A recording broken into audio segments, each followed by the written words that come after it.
உணவுத்துறை அமைச்சர் சக்கரபாணி தொகுதியில் ரோட்டோரங்களில் எல்லா இடங்கள்லையும் மரம் வச்சுருக்காரு. அத்தி, நாவல், இலுப்பை,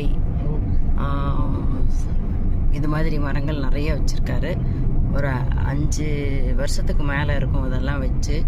இன்னொரு 5 வருஷத்தில் பெரிய லெவலில் வளர்ந்துடும் இந்த மரங்கள் எல்லாம். வனத்துக்குள்ளே திருப்பூர்னு சொல்லி சொன்னாங்க. அதெல்லாம் எந்த லெவலில் வளர்ந்துருக்குன்னு நாங்கள்லாம் எங்களுக்கு தெரியல. ஆனால் இந்த இது எல்லா ரோட்டு ஓரத்துலேயுமே இந்த மாதிரி மரங்கள் வச்சு நல்லா செழிப்பாக வளர்ந்துருக்கு. இன்னொரு 5 வருஷத்தில் பெரிய லெவலில் இது இருக்கும்.